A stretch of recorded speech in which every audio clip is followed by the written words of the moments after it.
Saturday at 4 o'clock. This is free association. My name's Dennis. You're listening to Revolution Radio. If it's 4 o'clock in the UK, that means that it's 11 o'clock on the East Coast in the States. And what I do with this show is usually make it up as I go along. In the case of today's show, I prepped a couple of things that I'm gonna play regarding Alice Bailey and the Theosophical Society and the Seven Rays. I've just found a video about the Seven Rays that I want to play, and I wanted to talk about the New Age, if there is such a thing, if it exists, because it's in a lot of literature. And that literature dates back to the Theosophical Society and H.P. Blavatsky, Helena Petrovna Blavatsky, in the late 19th century, and to Alice Bailey in the early 20th century. And there's a few other people around as well, Colonel Olcott and Leadbetter and people like that, who were in and around the Theosophical Society. And there was I think the Hellfire Club were involved somewhere as well. I don't know anything really about the Hellfire Club, but it's something on my list to investigate.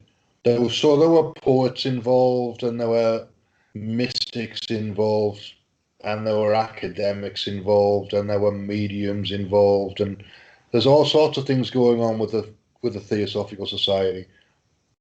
I used to spend a fair bit of time there. When I got back from New Zealand 20 years ago, almost exactly 20 years ago,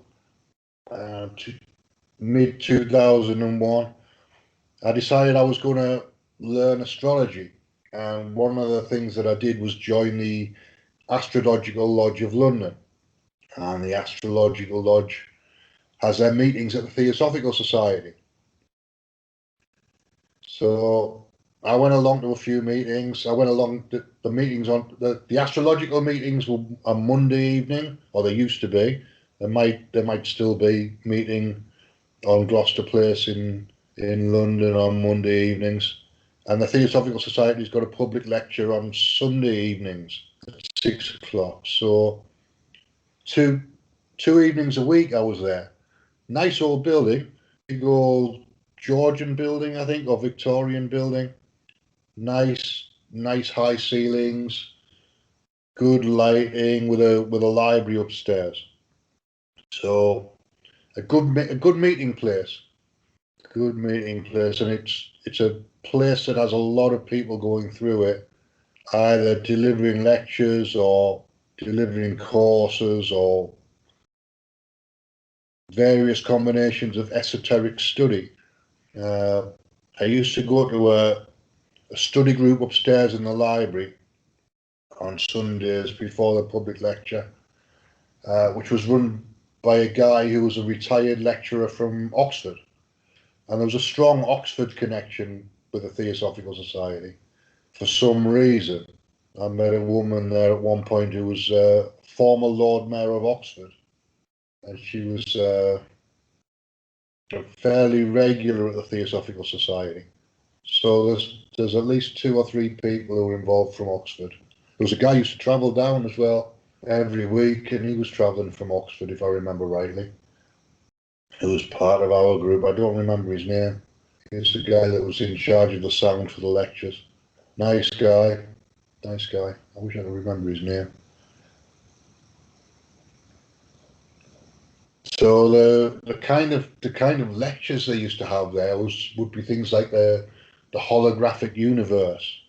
So it's kind of things that mix science and esoteric philosophy, things that mix mysticism with science, or theology or philosophy with science. Just different ideas, different philosophies about how the world's constructed. Let me just go into the chat room, because I forgot to do that. So let me do that and then say hello.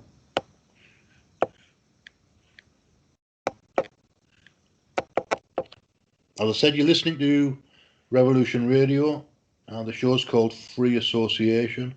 I'm here every Saturday morning East Coast time at 11 o'clock, and Saturday evening Newcastle time. I'm in Newcastle upon Tyne in the UK. So let me just go into the chat room and just make sure that people can hear me. If there's somebody listening, I'll just get a sound check before I carry on.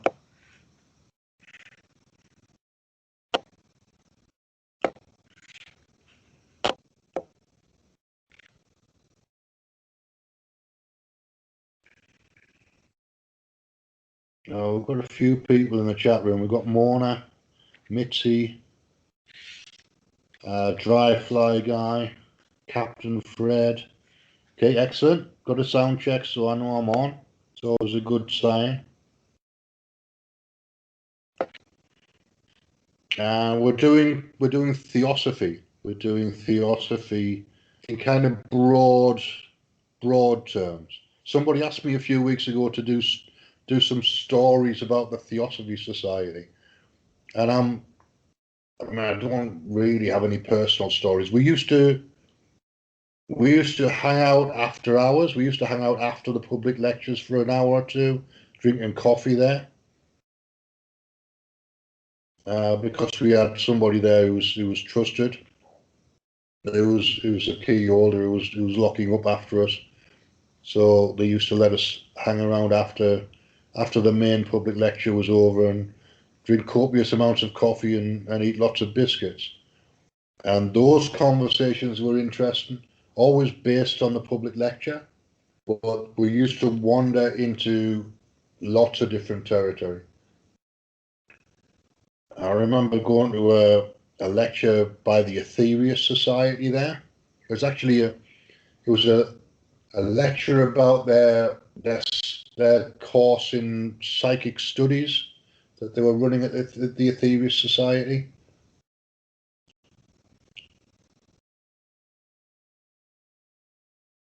I imagine they're still meeting there, Mitzi. Well, probably not during lockdown. They probably moved on to Zoom or something like that at the moment.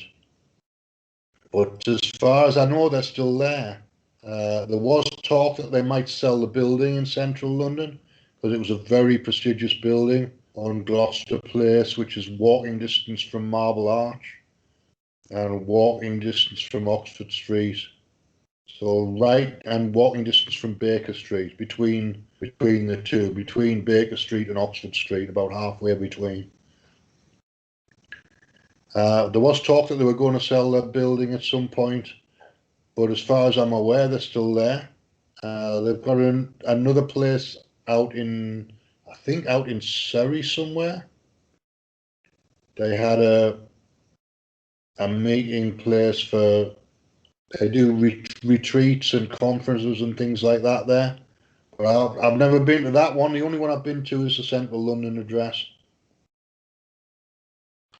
And I was impressed, quite honestly. The people I met there were very good people. Very good people. Very, very straightforward people.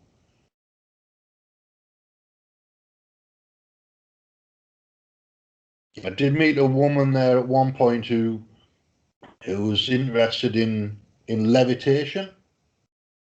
And we got talking. I can't remember what the lecture was about that we were attending, but I got talking to this woman, and she was writing a book, I think, or she was researching levitation, and she wanted me to see if I could channel some information about the pyramids, about the building of the pyramids.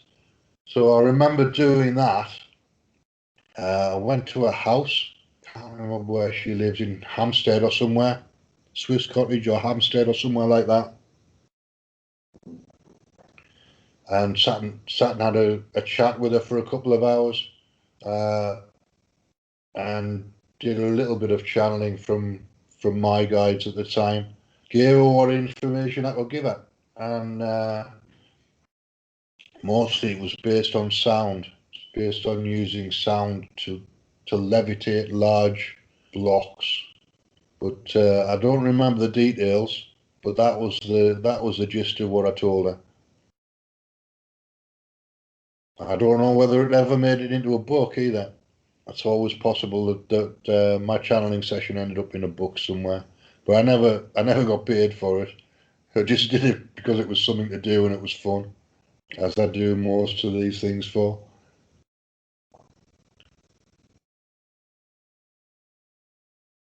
All right. So one of the things that the Theosophy Society developed as a theme or a concept is the concept of the seven rays.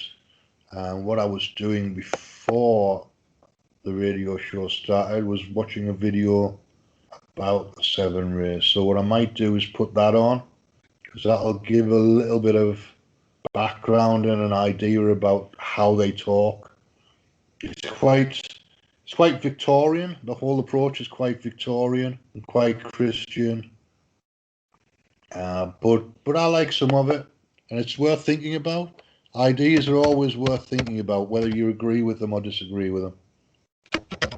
There's always going to be something there that sparks a conversation.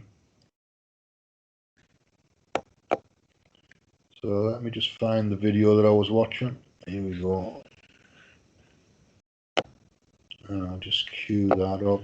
It's quite long, but or it also seems that there's a Todd Rundgren album called The Seven Rays, which I didn't know, but it came up on YouTube, so I now know there's at least a track called The Seven Rays. So I'm going to play John Algeo. This is a talk called The Seven Rays Keys to Peace and Personal Wholeness, which is a bit of a mouthful, but he seems like a nice enough guy. I'm going to start it from the beginning, I think, because it was a good introduction. So I'll just let it play for 10 or 15 minutes and see where we go from there.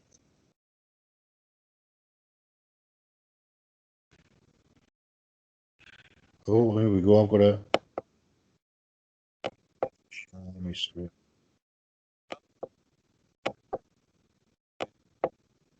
Metaphorical way of talking about seven primordial forces in the universe, energies in the universe, which combined bring all things into existence.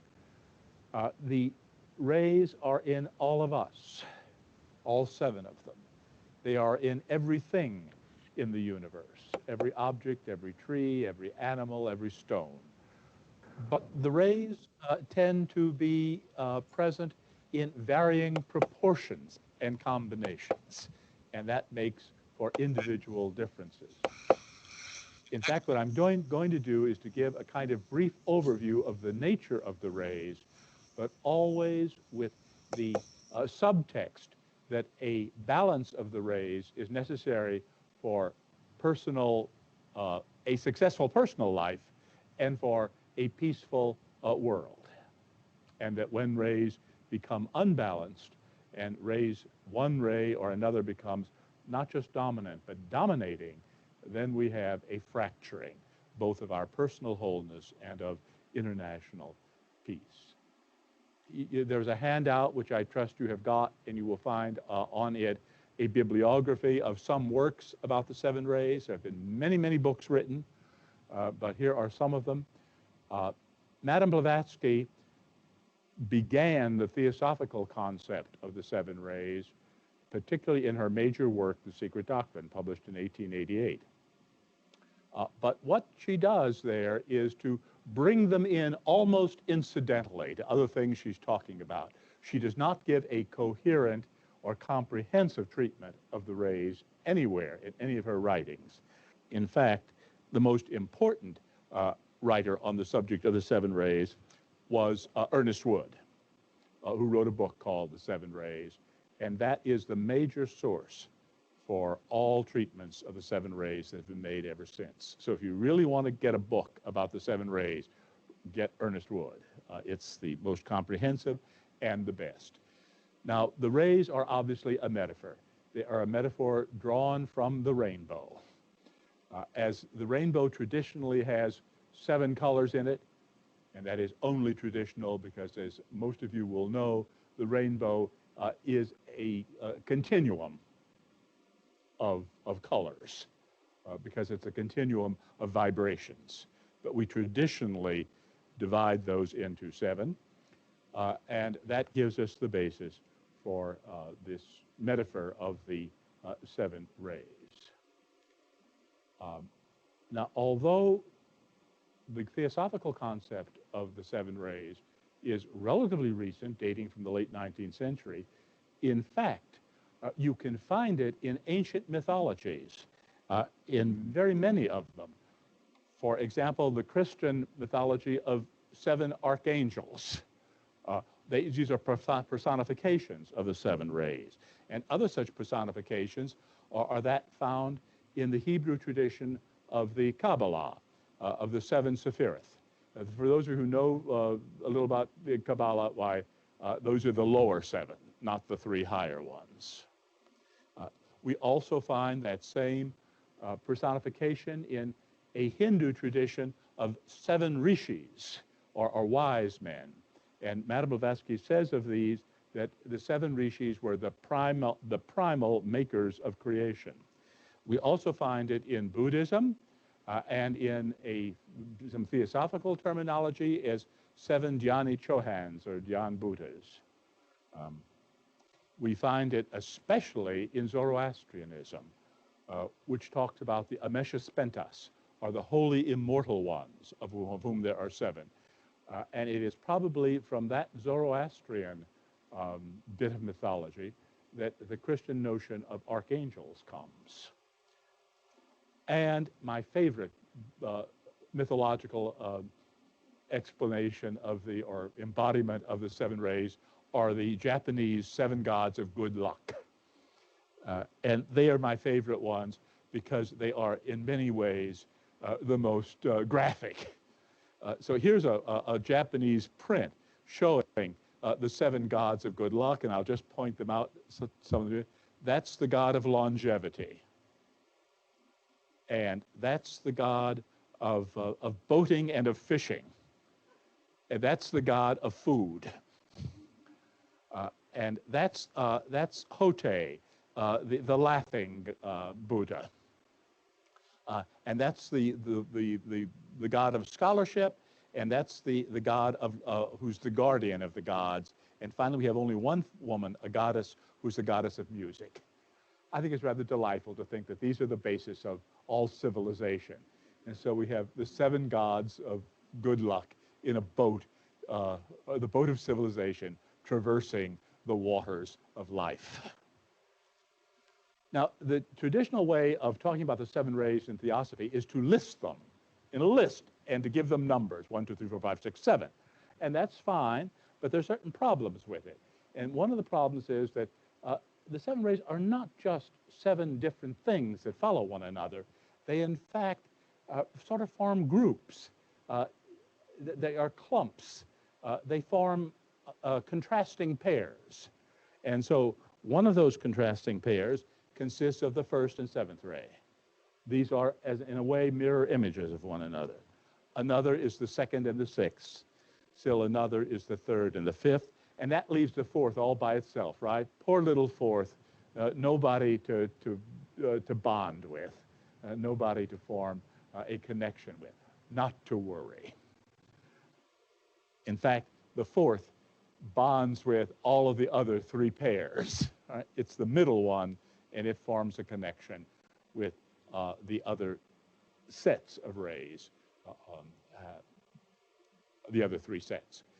Now, also, just using the numbers, if you know the theosophical tradition, the numbers are fine. Betty talked about 7th ray up here, and I agree with her. I am very 7th ray. My academic field was grammar, and grammar is very 7th ray. But I think it's nice to have some names to associate with. So what I have done is simply to assign a name to each of the rays, and the names are characteristics that are prominent in those rays. They are not the only possible names. They are not the only characteristics that are prominent. And as a matter of fact, I have gone through a series of steps in which I keep changing my mind about what names to assign. But I've got a set here which I will hold with for this evening at least. The first ray is the ray of freedom. The seventh ray, which contrasts with it, is the ray of order. And don't you see that those are contrasting pairs? Order is a limitation on freedom, and freedom is a violation of order, right? So these two go together as contrasting opposites. The second ray is the ray of compassion. Now, the sixth ray is usually called the ray of devotion, but I'm going to be really heretical here, and instead I'm going to call it the ray of passion. And that goes, of course, partly with compassion, right? And if you stop to think about it, those two form an interesting pair, because passion is something where I am centered on myself, but compassion is something where I am centered on others. The third ray I'm going to call the ray of wisdom, and the fifth ray the ray of knowledge. And those two are an interesting contrasting pair.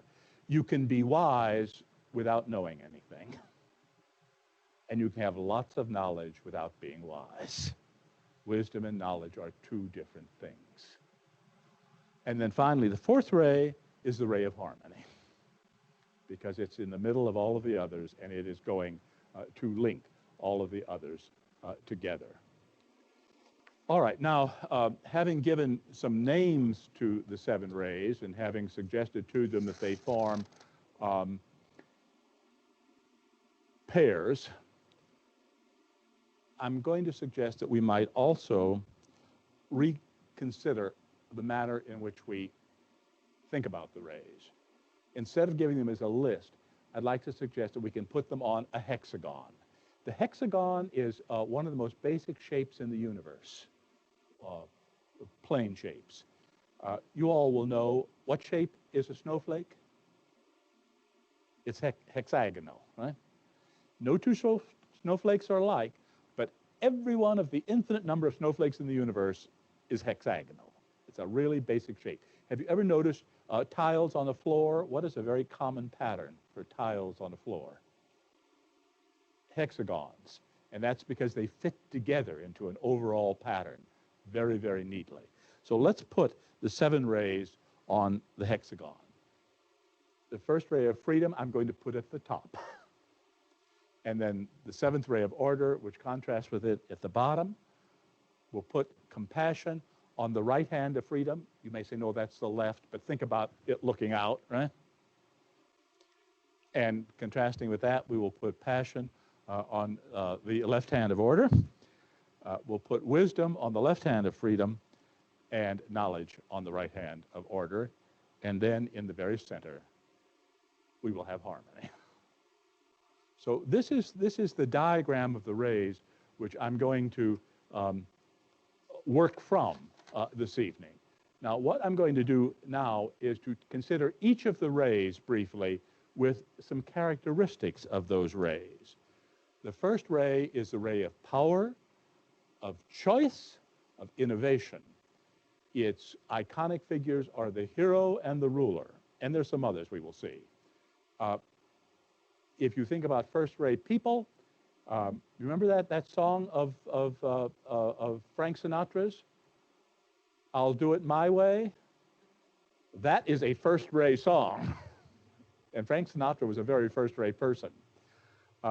Whatever you think about our present president, and we will not voice opinions here from this platform, nevertheless, what did he say about himself recently? I am the decider. I make the decisions. He's very first ray. All right? The rays are neither good nor bad. All right? The rays are just what they are. They are forms of energy which can be used for good purposes or for bad purposes. All right, let's look at some graphic images which are first ray.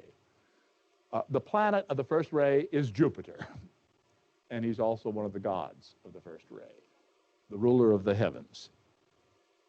In Hindu mythology, in the Hindu Trimurti, Shiva is the god of the first ray. Shiva dances the universe into and out of existence. He's in complete control of everything. as a kind of iconic beast, we could take the winged lion, the lion with the wings of an eagle, because the eagle is the first ray bird and the lion is the first ray animal. And so we combine them. First ray is the ray of rulers. And so we'll take the royal crown and stretching from Elizabeth I on the right to Queen Victoria on the left, rulers belong to first ray. But so do astronauts, so do discoverers, explorers, whether they be astronauts or whether they be conquistadores. Also, first ray is someone like a political revolutionary. Who is that? Anybody recognize him? The liberator of South America? Simón Bolívar. And so also is first ray someone like Annie Oakley. There was a delightful television program about Annie Oakley on just the other night. And she was a great competitor and a great first ray person.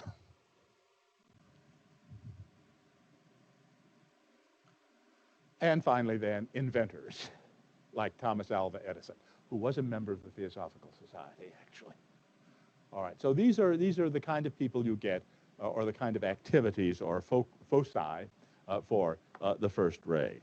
Let's move on to seventh ray. We'll do these in terms of the contrasting ones. The seventh ray is the ray of order. It is concerned with a path which leads someplace, with form, tradition, ceremony, etiquette. Examples of seventh ray activities or occupations are the architect, the builder, and the ritualist. Now some graphic images. Venus, the moon is the planet of the seventh ray. And so I have here a female figure representing perhaps Isis with the baby Horus, or the Virgin Mary with the infant Christ. The ritualist, and here I have an Egyptian ritualist, is seventh ray.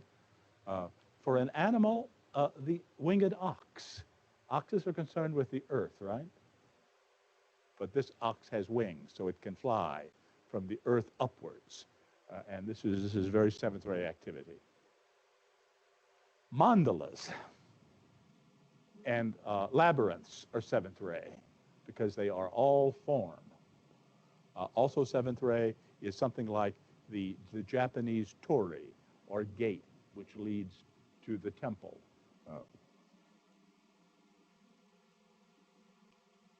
Plato said there were 5 primary solids, the 5 Platonic solids, out of which everything was made. And that's a very seventh ray concept. You make things in the seventh ray according to patterns and according to limited resources.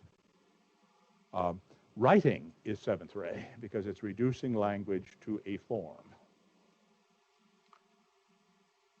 The Japanese tea ceremony is very seventh ray because its whole purpose is to carry out what is an ordinary action, but in a very precise fashion.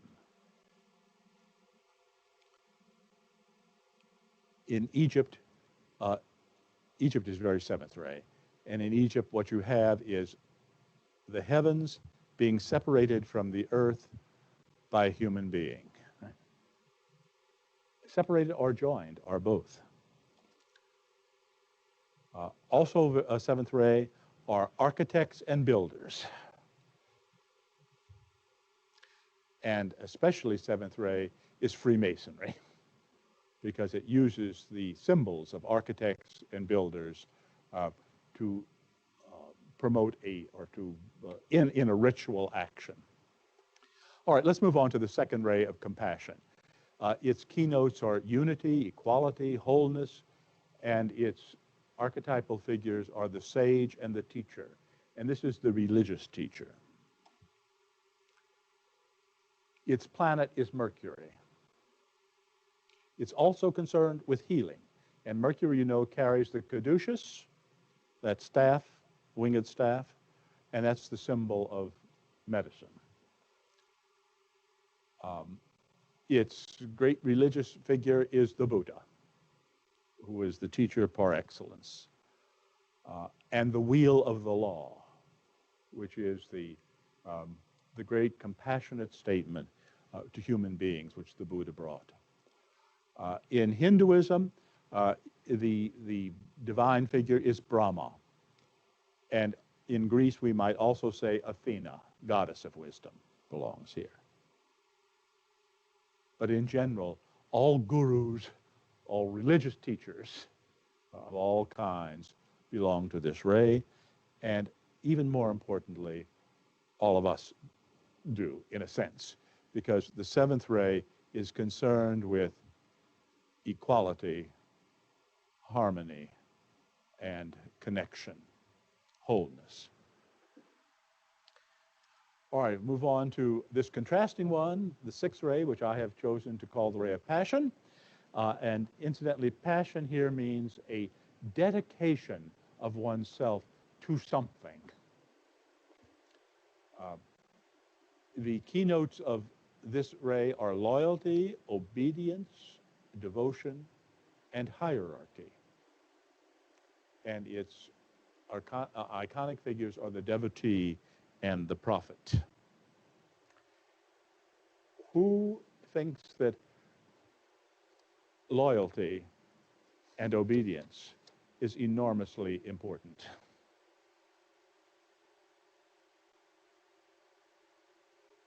Soldiers, the military. And so the god of this, the planet of this ray is Mars. And of course, he is also then the god of the ray. And it includes then all military activities. Incidentally, there was an article in the New York Times just a week or so ago, which was about those generals who had complained about the Secretary of Defense. And people got all upset about this because if you are in the military, you aren't supposed to complain about orders that come down from on high. And this article pointed out something which is, I think, very characteristic of sixth ray generally, but especially of the military. The conflict, said the article, and the conflict is about whether or not such criticism by military men of their superiors is ever justified, right? This conflict, some officers express, reflect the culture of commander and subordinate that sometimes baffles the civilian world. No class craves strong leadership more than the military. And this is very sixth ray. But it's not just the military. Certain kinds of religion are sixth ray. And this is especially the Abrahamic religions, Judaism, Christianity, and Islam. Historically, Christianity and Judaism got considerably modified, and we'll say a word about that later. But Islam continues to be very strongly sixth ray. It is the strongest sixth ray religion in the world. What does the word Islam mean? Submission in Arabic. So obedience is the great keynote here. But you get it also in Christianity.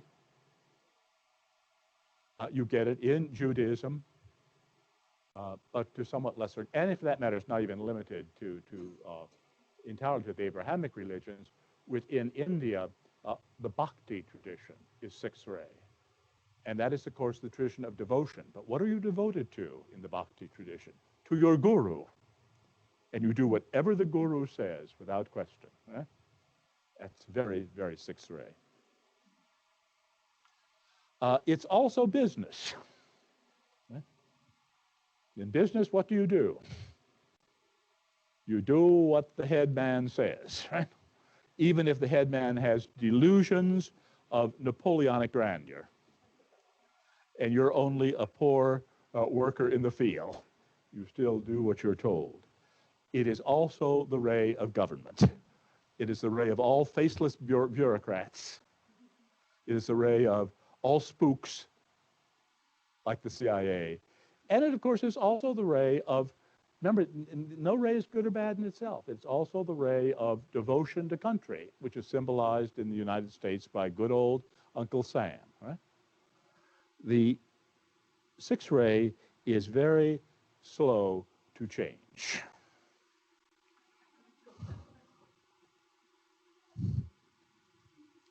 All right, let's move to the third ray, wisdom. Wisdom involves progress towards perfection, purpose, humaneness, prudence. And prudence is practical wisdom. It is wisdom applied in everyday affairs. This wisdom is not something abstract. It's something you live. And the philosopher and the philanthropist are said to be its archetypal figures. The planet of the third ray is Venus.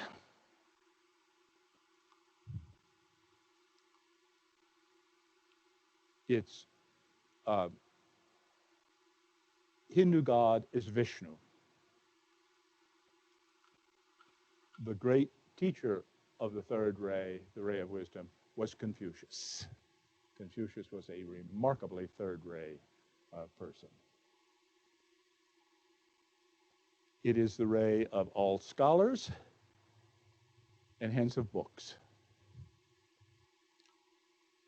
But it is not just abstract wisdom, it is wisdom applied, the wisdom of the philanthropist. And so the Good Samaritan is a third ray figure, because what the third ray wisdom does is to help us climb the stairs to a higher state, and it helps us to answer the questions that puzzle us.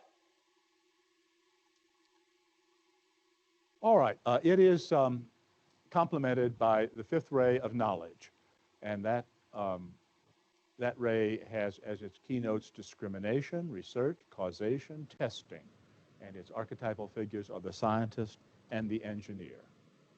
Its planet is Saturn, and so here we see Saturn surrounded by the hours of the clock in Roman numerals and by stars.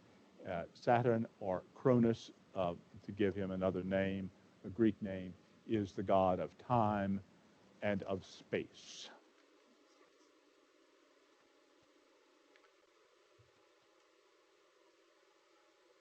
It is the ray of scientists like Albert Einstein, who was a theoretical scientist, but also of ordinary laboratory scientists. But it is also the ray of technology, of engineers and of technicians. It is the ray of detectives who search out things, try to find out what was that line from that old television program? Give me the facts, ma'am, just the facts. That's very fifth ray. It is also then the ray of some of the old Greek philosophers, including someone like Aristotle, who were concerned with establishing facts. Now we'll move on to the fourth ray, the ray of harmony. It is the ray, it has as its keynotes acceptance, life, creativity, growth. It is the ray of artists, of statesmen, diplomats, and of jurists. Its planet is the sun, which gives life. Right? One of the great Greek gods associated with it is Apollo, who is the god of the sun, but also of music, harmony, right? In Hindu lore, the figure which embodies the fourth ray is Krishna. And Krishna is both a child and a lover and a warrior. He harmonizes all of those different aspects. And the great book about Krishna is, of course, the Bhagavad Gita. And the Gita has been called a work of harmony, a harmonizing book, because it brings together different approaches to life and attempts to harmonize them. I think I should say here, perhaps, a word about, well, no, wait, I'll say it in a moment. Let's get some more pictures up first. It is the ray of the Yin Yang, right? The Taiji of China. Male and female, dark and light, all of these things which have to balance to be in harmony. The fourth ray is the ray of art, whether it is the art of the sculptor or the painter or the dancer or the musician, because all art aims at a kind of harmony. But it is also the ray of the jurist. What does a true jurist do? Attempts to harmonize conflicting points. Right? Who is the great jurist in the Hebrew tradition? Solomon. And we talk about Solomon's decision, right? Which is to find a way of solving a problem in a harmonious way. It is also the ray of diplomats, and indeed of true politicians. We have come to use the word politician in a negative sense, but a true politician is someone who promotes the interests of the state, of the city. That's what polis means, a city, and a politician is someone who promotes the city. That is a civilization. And the true politician has to compromise, because you have to arrive at some kind of harmonious relationship. All right, now, my little story about harmony comes from the Confucian tradition. Although Confucius was very strongly third ray, Confucianism is very...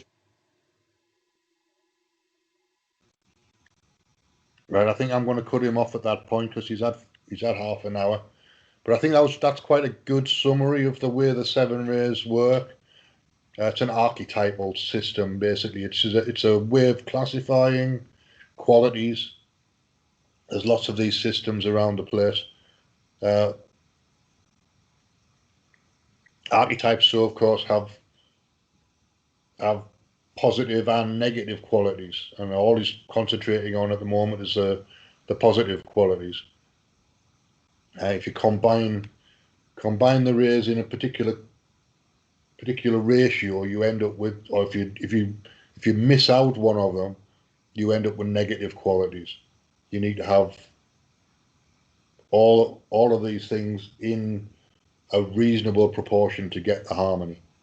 That's the idea, I think. That's what he's getting at. And in terms of manifestation, it's an interesting exercise just to sit down with the qualities of the thing that you're looking to manifest. In terms of the seven rays, look for whatever is the dominant ray, the dominant 2 or 3, but then you've got to make sure that you've got other qualities from the other rays in there as well. Just because you don't want it to be unbalanced, you want it to be harmonious, to be sustainable. You want it to be put together in a way where you've got a range of possibilities, but it's reasonably stable, but there's room for movement there as well. So you've got to have the two opposites there. You've got to have order and flexibility. So I mean, it's one of the things that I do. I haven't done for years, but I used to do, is sit down and just look at people in the news and work out which was their dominant ray. I used to just do this for me, just for fun. If there was something happening in the news, and you can do it with politicians or people from literature or characters from literature, even, or mythology. You can just find, you can sit down quietly and just use your intuition to get to a place where you're tuned into the person, and come up with an order of importance for the rays.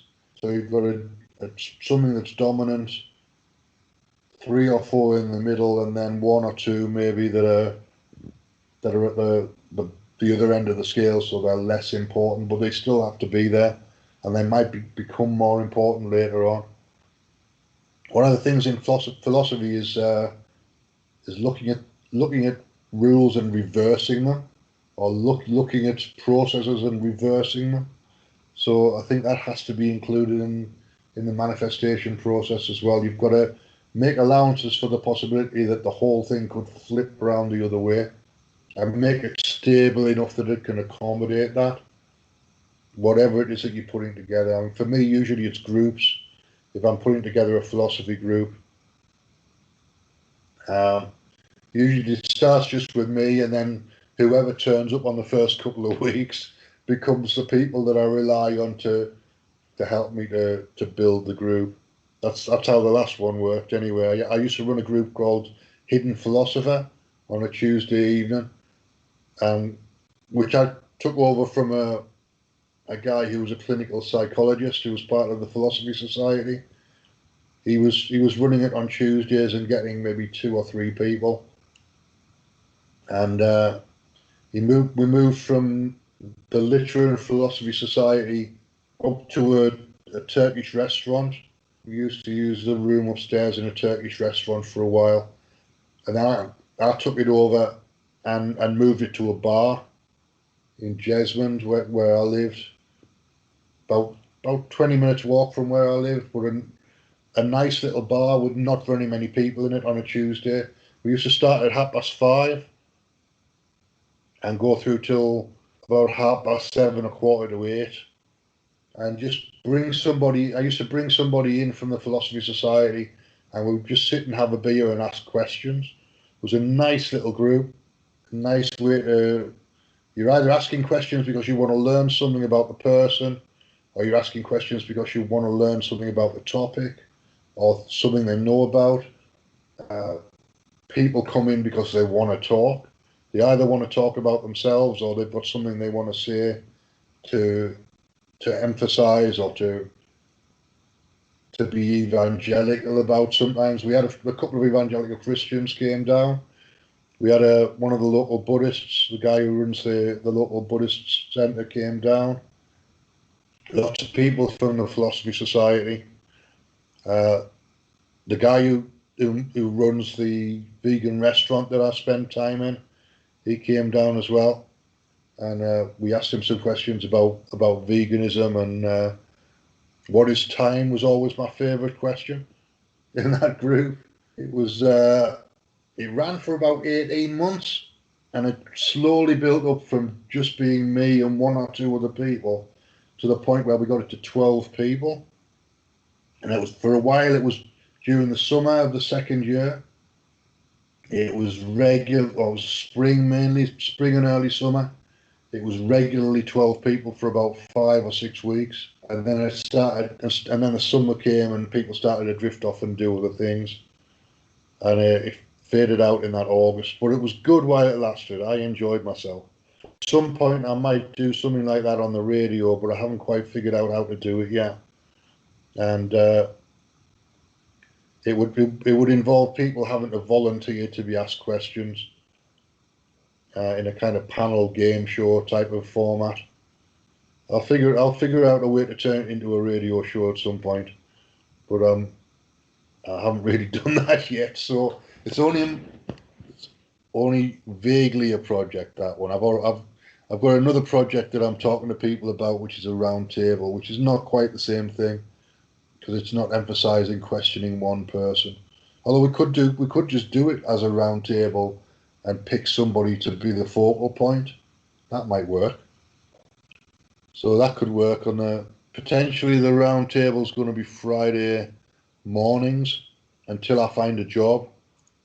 But I'm looking for work again. So assuming that this situation we're in eases up a little bit, I don't want to commit to a Friday morning unless I can do it for at least 5 or 6 weeks. And it looks like in the UK we're going to be opening up in the next 5 or 6 weeks, so I might get a job with a bit of luck. So I've held off doing anything with it, but if I can find work that'll give me Friday afternoon off here, and my Friday afternoon is your Friday morning in the States, and if I can find a job that'll do that, then Friday morning round table is a go. But I want to make sure that I can get the job first. I don't want to commit to something on the radio that then stops me from getting a job, because I need the work. Really, I need the balance in my life just to get my finances sorted out again and have some structure in there. So that's kind of the idea. You get the idea of the 7 rays from what your man John Algie just said. It's an archetypal system based on the rainbow, and nice and simple, really. Just a classification system, or a way of looking at the world where you can see a certain amount of ritual, a certain amount of order in people and situations and institutions. Institutions generally have a lot of order in them, whereas people tend to have less order. But artists, it's all fairly obvious stuff when you think about it. The way you would classify people in this system, and I find it interesting.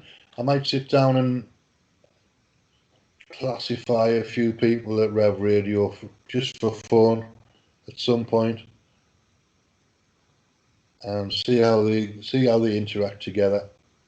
So you can find me at the moment on Discord. I've got some active servers on Discord. I put a radio server together there called Roundtable, Discussion Roundtable, I think it's called, Discussion Roundtable Live, something like that. So you put Roundtable Live Discord into your favourite search engine, it should come up anyway. And that's one of the places that I might potentially run a radio roundtable. So I can pipe it in from Discord into the radio server. I've got a radio station set up at radioprojects.co.uk. You can find there's a website that I'm active with, which is shadowplay.live, which is where I'm posting most of my stuff at the moment. There's also freeassociationradioshow.com. So there's quite a few places online you can find me. There's a couple of the websites of not functioning as they should be because WordPress likes to update itself, and the updates didn't work, so I've lost a couple of websites. So I'm now looking at Drupal as an alternative because it won't insist on updating itself and updating plugins automatically. So it might be a bit more stable. It's a bit more structured, Drupal.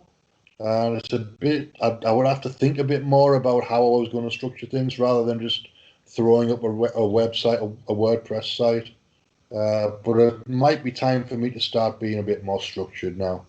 It might be time for me to sit down and work things out in advance. Because I've spent a lot of time doing things on the fly and just being here and now. And it's time to maybe build something a little bit. Build something for the future. Build something that's a bit more of a legacy situation. Anyway, that's enough for me, really. Revolution Radio is listener supported. We've got 2 studios running 24 hours a day. So there's always something there. You might not agree with everything that everybody says, and it's almost it's a dead cert that you won't agree with everything that everybody says on these stations. But that's the way life is. It's not you don't need to agree with everybody. We can all agree or disagree on certain things and just get on with each other. There's no reason to be opposing somebody just because you disagree with them. That's my 2 pence. Anyway, I think people can get along with each other if you put a bit of effort into it. All you've got to do is talk to people. There are shows that I avoid because I don't like the style of the host, but that's just a personal preference. It doesn't mean I dislike them as a person. It just means I don't like the way they present the information. I've got a softer style, so I prefer. Hey everyone, it's Barbara Jean Lindsay, the Cosmic Oracle. If you have questions about your past lives or future plans, need answers from the cosmos about your love life or career, or just want to keep your finger on the pulse of the planet, check out my show, The Cosmic Oracle, here on Revolution Radio at freedomslips.com.